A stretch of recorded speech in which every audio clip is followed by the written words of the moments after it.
हरियापुर गांव के एक कोने में रघुवीर लोहार का एक छोटा सा घर था। उस दिन सुबह सवेरे रघुवीर लोहार अपने औजार लेकर काम पर निकल रहा था। कब तक ऐसा चलेगा रघु? हर रोज सुबह कुछ आस लेकर जाते हो और शाम को निराश होकर लौटते हो। क्या तुम्हें नहीं दिखता कि पूरे गांव में सबसे बुरी हालत हमारी है? क्या करूं राधा, तू ही बता। मेरी किस्मत ही फूटी हुई है, तो मैं क्या कर सकता हूँ। जब भी हालात सुधरने लगते हैं, कुछ न कुछ ऐसा हो जाता है कि फिर से सब कुछ बिगड़ जाता है। अब देख, पहली बार जैसे तैसे कुछ जमा किया तो बीमार पड़ गई, सब खर्च हो गया। फिर रतन के पैर में वो गहरी चोट, पूरा इलाज करवाने में फिर से सब कुछ खत्म हो गया। तभी 10 साल का रतन दौड़ता हुआ आया और उसकी मासूम आंखों में भूख थी, पर मन में कुछ कहने की हिम्मत भी। पिताजी, मेरे मन में कई दिनों से अच्छा खाना खाने की इच्छा हो रही है। हमारे घर में दूसरों की तरह पकवान क्यों नहीं बनते? रघुवीर की आंखें नम हो गईं। तू चिंता मत कर बेटा, हमारे दिन भी जरूर बदलेंगे। एक वक्त आएगा जब हम लोग दूसरों से भी अच्छे पकवान बनाएंगे। फिर तेरा जो दिल करेगा वही खाएंगे। लेकिन पिताजी, एक बात बोलूं? जब पड़ोस की ताई अम्मा के घर से पकवानों की खुशबू आती है ना, तो मैं तो खींचा चला जाता हूँ। एक दिन चला भी गया था, लेकिन उन्होंने मुझे देखते ही खाना छुपा लिया और कहा, यहाँ मत आ, भाग जा यहाँ से। तो मैं वापस आ गया। राधा की आंखों से आंसू बहने लगे। उसका दिल जैसे किसी ने मसल कर रख दिया हो। रघुवीर कुछ नहीं बोला, चुपचाप अपने औजार उठाए और लोहार की दुकान की ओर चल पड़ा। रघुवीर की लोहार की दुकान गांव के चौराहे पर थी। उस दिन जैसे ही उसने भट्टी सुलगाई और हथौड़ा उठाया, उसे लगा कि उसके बाजुओं में अब पहले जैसी ताकत नहीं रही। उसके हाथों की चोटें भी जैसे थक चुकी थीं। हे भगवान, और कितनी परीक्षाएं लोगे। आज एक भी ग्राहक नहीं आया और ऊपर से घर की हालत, रत्न की मासूम बातें सब कुछ तोड़ कर रख देती है। तभी गांव का मुखिया दुकान पर आ पहुंचा। उसके चेहरे पर एक औपचारिक मुस्कान थी। हाँ रघुवीर, क्या हुआ? आज तुम्हारे हाथों में पहले जैसा जोर नहीं दिख रहा। क्या बात है? मन कुछ बोझिल लग रहा है, क्यों? हाँ मुखिया जी, अब आप तो सब जानते हैं, फिर भी पूछते हैं। मेरा परिवार बहुत बड़ी आर्थिक तंगी में है। मेहनत तो बहुत करता हूँ, लेकिन हाथों में किस्मत नहीं है। मुखिया चुप रहा, लेकिन तभी बगल से बाली आ गया। गांव का वो आदमी जिसे दूसरों के दुख में भी मजा आता था। मुखिया जी, मैं तो कहता हूँ कि इस रघुवीर को गांव से निकाल देना चाहिए। उसकी मनहूस छाया धीरे धीरे पूरे गांव में फैल रही है। कहते हैं कुछ लोग ऐसे होते हैं जिन पर काल की छाया होती है और जो पूरे गांव को बर्बाद कर सकते हैं। मुखिया पहले चौंका, फिर हंसने लगा। बाली भी हंसने लगा। अरे बाली, तू भी ना चल, छोड़ इसे, चल यहाँ से। दोनों रघुवीर की हालत पर हंसे और चले गए। रघुवीर वहीं बैठा रहा, आंखें आसमान की ओर उठाए। हे भगवान, क्या मैंने अपनी तकदीर खुद लिखी थी? क्या मैंने किसी का बुरा किया है? कभी चोरी, कभी बेईमानी, मैंने कुछ बुरा नहीं किया। फिर मेरे ऊपर यह दुख क्यों आया है? क्यों? मेरे सपनों के दिए बुझ गए, मेरी उम्मीदों के चिराग बुझ गए। धुंध में खो गया हूँ, कहीं से रास्ता नजर नहीं आता। ये तन्हाई कब खत्म होगी? उसकी हथेली से हथौड़ा नीचे गिर गया। उसका हौसला उस दिन भट्टी से पहले ही बुझ गया था। मैं आज भी खाली हाथ जाऊंगा। राधा उम्मीद लगाए बैठी होगी। मेरा तो घर जाने का भी मन नहीं कर रहा। मैं क्या करूं? मेरा बेटा भूखा होगा। शाम को रघुवीर थका हारा अपने घर पहुंचा। उसका चेहरा उदास था। जैसे ही उसने घर में कदम रखा, राधा ने उसे देख लिया। अरे क्या हुआ रघु, आज तुम्हारा चेहरा इतना उदास क्यों है? अरे कुछ तो कहो। रघुवीर की आंखें भर आईं। उसने धीरे से राधा की ओर देखा। अब तो सारे गांव वाले भी मेरी बुरी किस्मत का मजाक उड़ाने लगे हैं राधा। और क्या कहूँ, आज तो दुकान पर एक भी ग्राहक नहीं आया।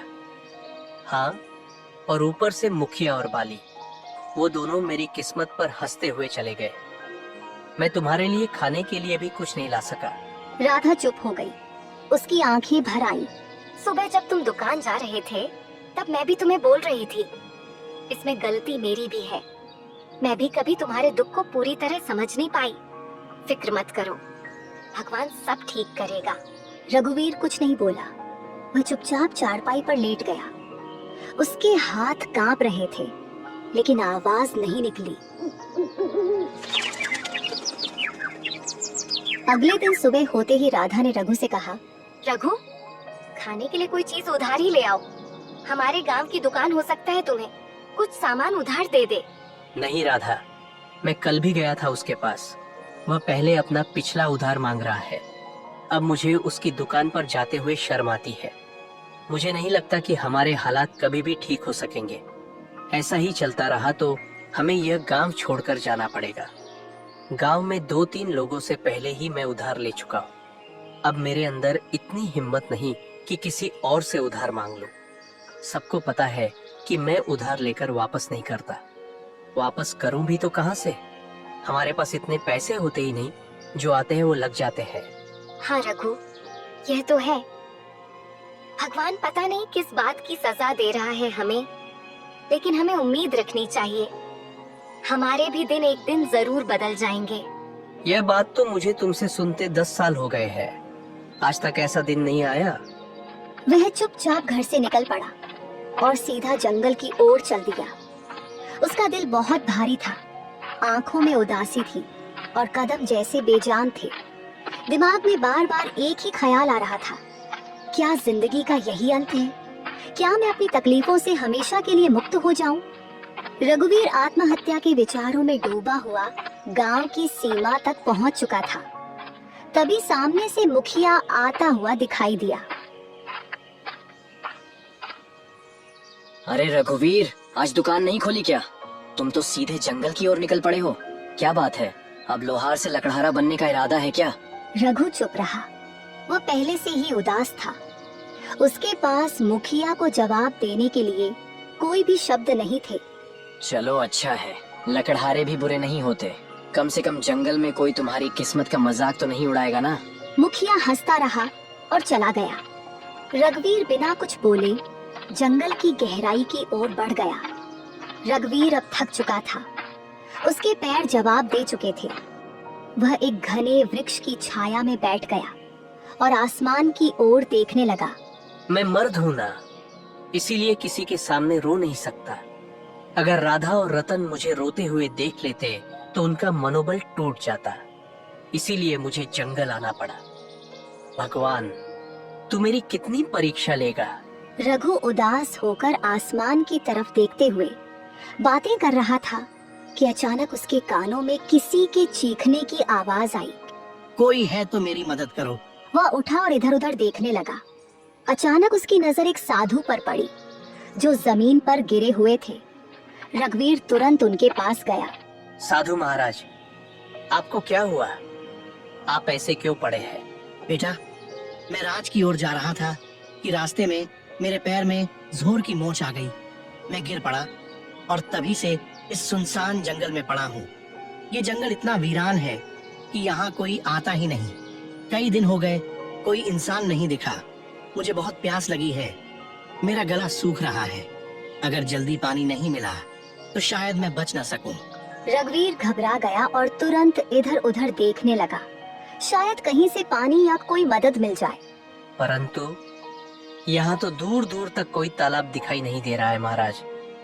बताइए साधु महाराज, अगर आपको पता हो कि पानी कहाँ मिल सकता है तो मैं अभी ले आता हूँ। यहाँ से लगभग 2 मील दूर एक तालाब है। तुम मेरे लिए वहाँ से पानी ले आओ बेटा। इतना कहकर साधु ने अपना कमंडल रघुवीर के हवाले कर दिया। थका हुआ रघुवीर बिना देर किए उस दिशा में चल पड़ा जहाँ उसे अपनी आखिरी उम्मीद नजर आ रही थी। जंगल की खामोशी के बीच वह अपनी थकी हुई टांगों के बावजूद तालाब तक पहुँच गया।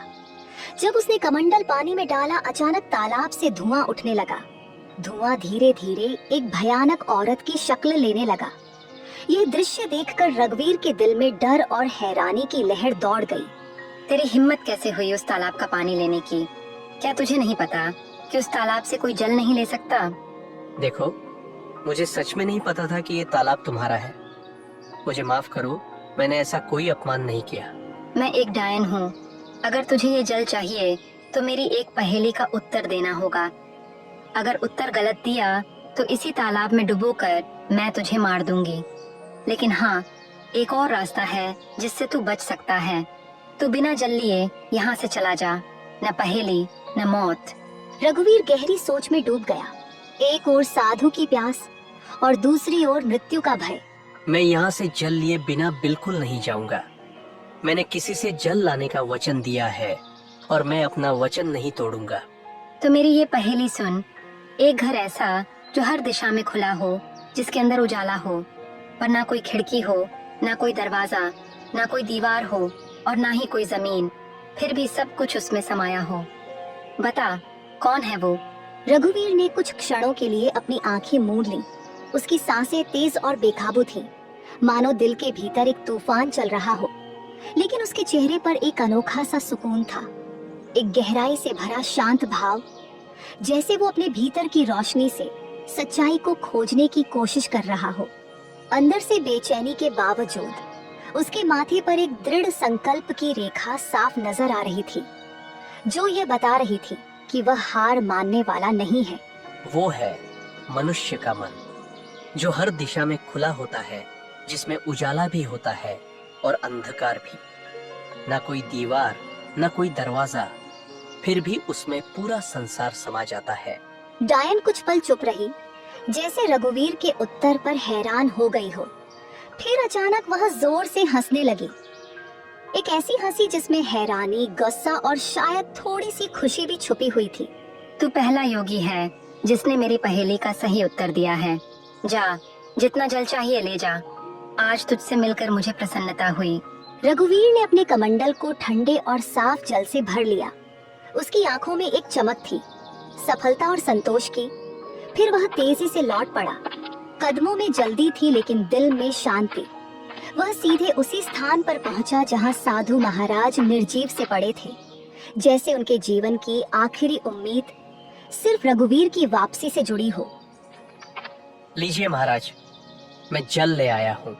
साधु ने जल पीते ही रघुवीर को गहराई से देखा। उनकी आंखों में हैरानी और आश्चर्य साफ झलक रहा था। बेटा, क्या सच में तुमने इसी तालाब से जल लिया है? हाँ महाराज, आपने कहा था और मैंने निभाया। मुझे लगा था कि तुम जल नहीं ला पाओगे, क्योंकि मैं जानता था कि उस तालाब में एक डायन का वास है। जब भी कोई मनुष्य जंगल में आता है, मैं हमेशा उसकी ऐसी ही परीक्षा लेता हूँ। अक्सर मैंने देखा है कि वह मनुष्य डायन के डर से भाग जाता है, लेकिन तुम पहले मनुष्य हो जिसने उस डायन की पहेली को हल किया और मेरे लिए जल लेकर आए हो। इतना कहकर साधु ने अपनी आंखें बंद की और कुछ मंत्र पढ़ने लगे। तभी वहां रंग बिरंगी किरणों के साथ एक सुंदर हिरण प्रकट हो गया। तूने मेरी मदद की है, इसीलिए मैं तुझे यह भेंट देना चाहता हूँ।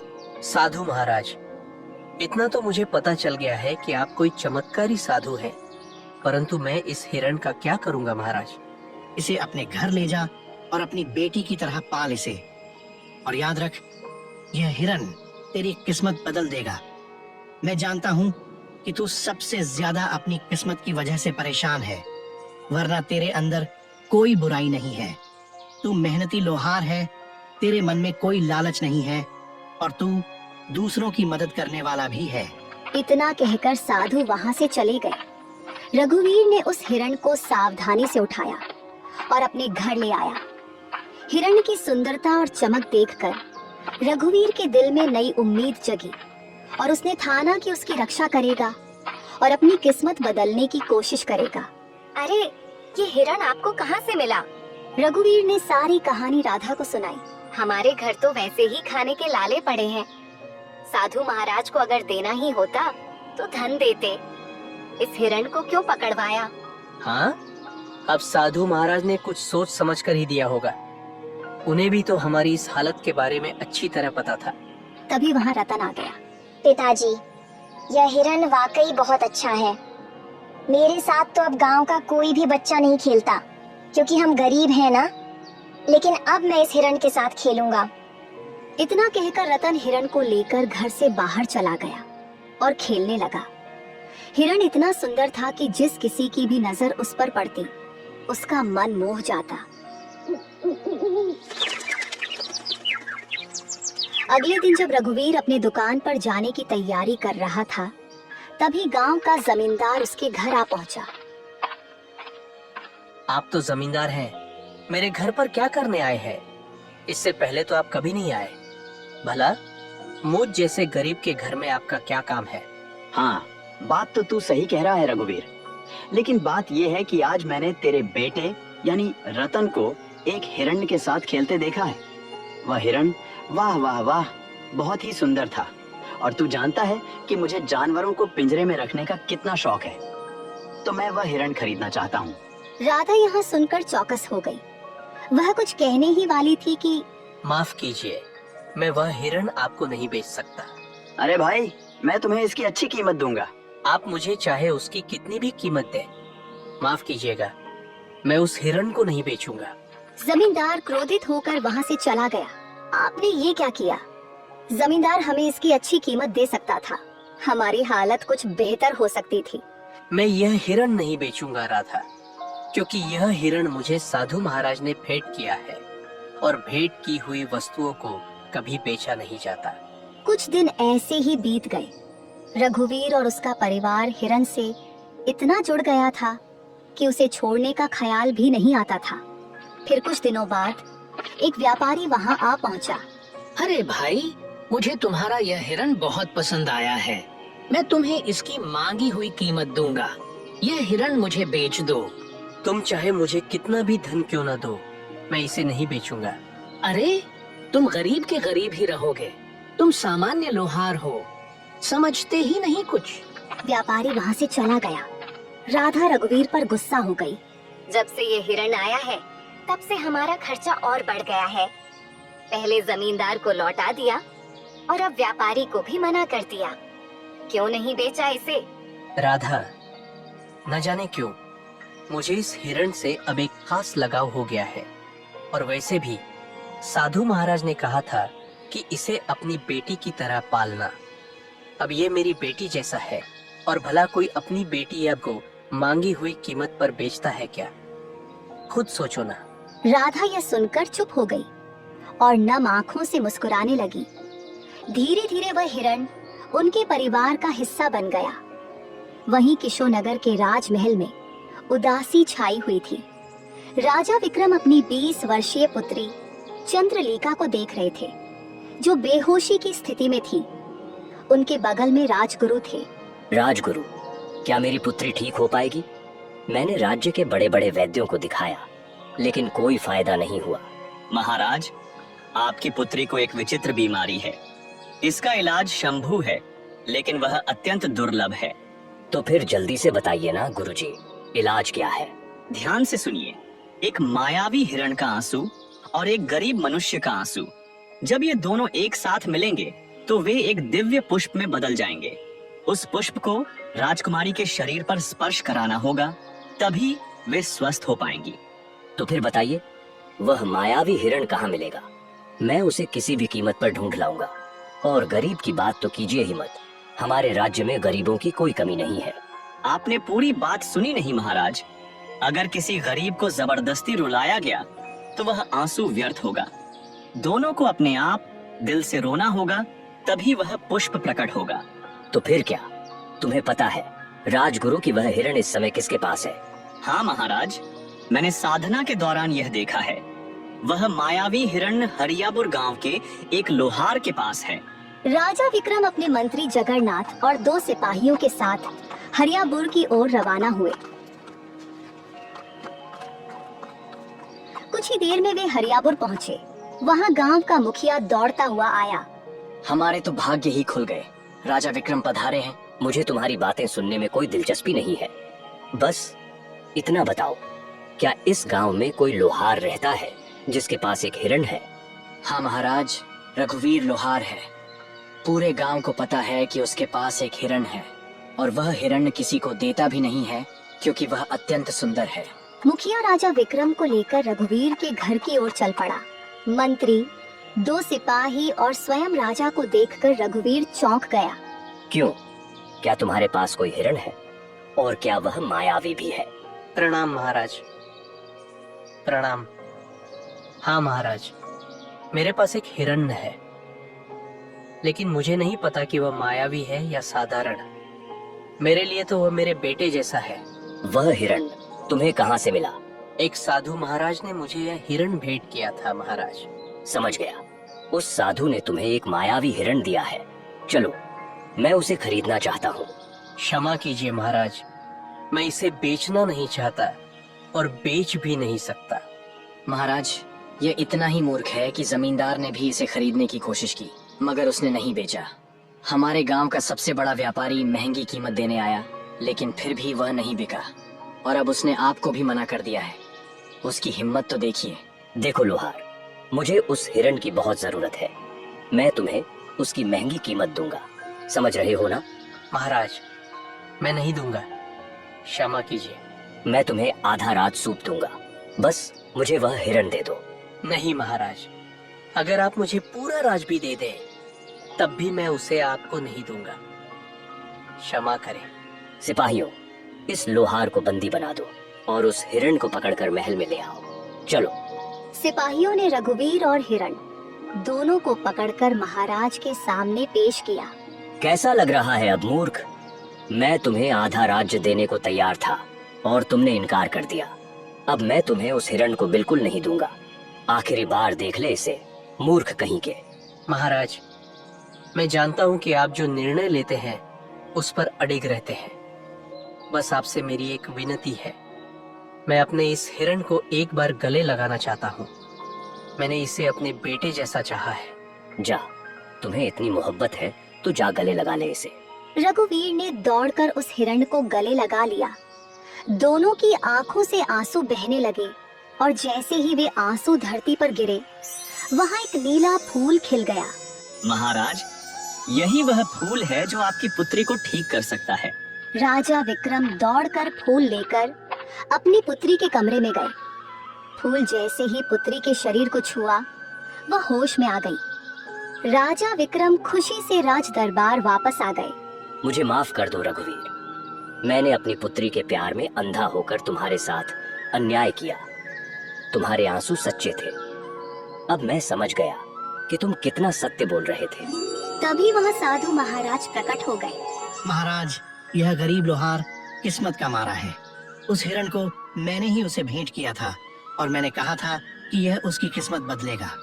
मैं जानता था कि आपकी पुत्री का इलाज उसी मायावी हिरण से होगा, लेकिन वह तभी संभव था जब हिरण पालने वाले की आंखों से सच्चे आंसू निकले, और सच्चे आंसू केवल सच्चे इंसान के निकलते हैं। साधु ने रघुवीर को देखकर कहा, रघुवीर, तुम्हारा काम पूरा हुआ, और जैसा कि मैंने कहा था, यह हिरण तुम्हारी किस्मत बदलेगा। अब समय आ गया है। रघुवीर, हम तुम्हें बहुत सा सोना देते हैं। तुम्हारी वजह से हमारी पुत्री ठीक हो गई है। हम तुम्हारा यह एहसान कभी नहीं भूलेंगे। महाराज, आपकी मेहरबानी है, लेकिन कृपया करके मुझे यह न दें। नहीं नहीं नहीं रघुवीर, यह भेंट है और भेंट को कभी ठुकराते नहीं। आज से तुम मेरे राजमहल में मेरे सलाहकार बनकर रहोगे और मेरे खजाने की रिक्शा का काम तुम्हारे कंधों पर होगा। तुम सच्चे इंसान हो, और हाँ, जिस गांव में तुम रहते हो, आज से तुम उस गांव के जमींदार हो। वह पूरा गांव अब तुम्हारा होगा। रघुवीर पूरी दौलत लेकर अपने घर वापसी की राह पर निकला, जो उसकी मेहनत, ईमानदारी और सच्चाई का अनमोल इनाम था। इस तरह एक सामान्य लोहार अपनी मेहनत और प्यार की वजह से अपनी किस्मत बदलने में कामयाब हो गया। उसका जीवन अब पहले से कहीं ज्यादा खुशहाल और सफल था, और वह अपने गांव के लिए एक मिसाल बन गया।